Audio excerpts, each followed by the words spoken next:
দক্ষিণ পূর্ব এশিয়ার পূর্ব প্রান্তে অবস্থিত 3,31,000 বর্গ কিলোমিটার আয়তনের একটি দেশ ভিয়েতনাম, যা তার সমৃদ্ধ ইতিহাস, চমৎকার প্রকৃতি ও সুস্বাদু খাবারের জন্য বিখ্যাত।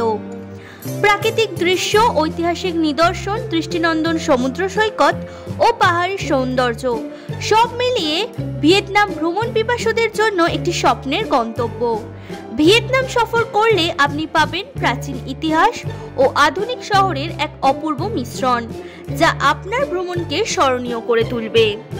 ভিয়েতনামের উত্তরে চীন এবং পশ্চিমে লাওস ও কম্বোডিয়া স্থল সীমানা, আর সামুদ্রিক সীমানা ভাগ হয়েছে থাইল্যান্ডের উপসাগরের মধ্য দিয়ে থাইল্যান্ডের সঙ্গে এবং দক্ষিণ চীন সাগরের মধ্য দিয়ে ফিলিপাইন, ইন্দোনেশিয়া এবং মালয়েশিয়ার সঙ্গে। ভিয়েতনামের নামকরণের ইতিহাস অত্যন্ত সমৃদ্ধ ও দীর্ঘ। দেশটির নামকরণের পেছনে রাজনৈতিক, সাংস্কৃতিক এবং ঐতিহাসিক বিভিন্ন প্রেক্ষাপট কাজ করছে। বর্তমান ভিয়েতনাম নামটি বহু শতাব্দীর বিবর্তনের ফল।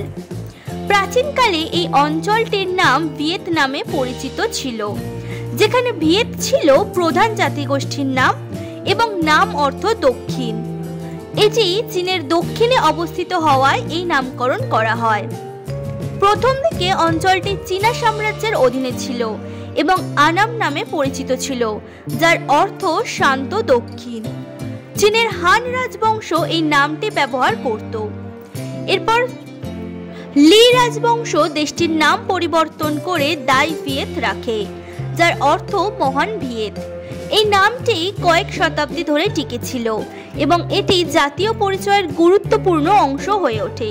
তবে 1802 সালে গিয়ালং সম্রাটের অধীনে নতুন রাজবংশ প্রতিষ্ঠিত হলে তিনি চীনের কিং সাম্রাজ্যের অনুমতি নিয়ে দেশটির নাম পরিবর্তন করে ভিয়েতনাম রাখেন।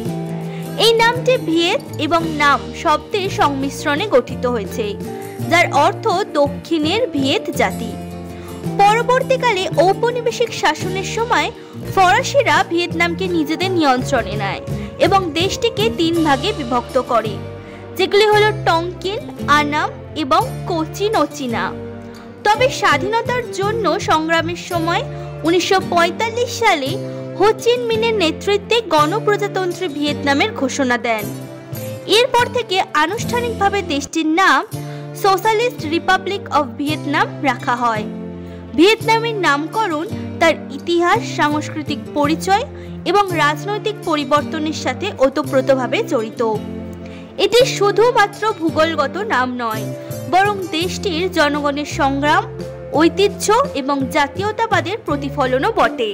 ভিয়েতনামের প্রতিটি শহরেই রয়েছে অনন্য দর্শনীয় স্থান, ঐতিহাসিক নিদর্শন ও প্রাকৃতিক সৌন্দর্য। সেরকমই কিছু দর্শনীয় স্থান হলো হ্যানয়, যেটি ভিয়েতনামের ঐতিহ্যবাহী রাজধানী। এটি প্রাচীন ও আধুনিক স্থাপত্যের মিশ্রণে সমৃদ্ধ।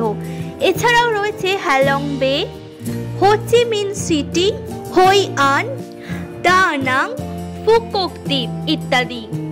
এবার জেনে নিই কলকাতা থেকে ভিয়েতনামে যেতে হলে কিভাবে যাবেন। কলকাতা থেকে ভিয়েতনামে যেতে হলে সরাসরি বা সংযোগকারী ফ্লাইট ব্যবহার করতে পারেন। বর্তমানে কলকাতা থেকে ভিয়েতনামের প্রধান শহরগুলিতে সরাসরি ফ্লাইট কম পাওয়া যায়, তাই সংযোগকারী ফ্লাইট নিতে হতে পারে। এই ফ্লাইটের সময় সাধারণত 6 থেকে 10 ঘন্টা হয়। ফ্লাইটের ভাড়া 15,000 থেকে 30,000 টাকা পর্যন্ত হতে পারে, যা সময় ও এয়ারলাইন্সের ওপর নির্ভরশীল। ভিয়েতনাম ভ্রমণের জন্য বছরের সেরা সময় হলো নভেম্বর থেকে এপ্রিল। এই সময়ে আবহাওয়া শুষ্ক ও মনোরম থাকে, যা দর্শনীয় স্থান ঘোরার জন্য আদর্শ। ভিয়েতনাম একটি অনন্য ভ্রমণ গন্তব্য, যেখানে রয়েছে ঐতিহাসিক শহর, প্রাকৃতিক সৌন্দর্য ও আধুনিক জীবনযাত্রার অপূর্ব সমন্বয়। সঠিক সময়ে পরিকল্পনা করে গেলে আপনি উপভোগ করতে পারবেন এক অসাধারণ ট্রিপ। তাই ব্যাগ গুছিয়ে প্রস্তুত হন এবং আবিষ্কার করুন ভিয়েতনামের অপরূপ সৌন্দর্য। নিজস্ব সংবাদদাতা সংবাদ শিরোনাম। মানুষের পাশে, মানুষের সাথে আমরা আছি এই বাংলাতে। আপনারা দেখছেন সংবাদ শিরোনাম। দেখলেন তো অনেক কিছু, এবার দেখুন নতুন কিছু।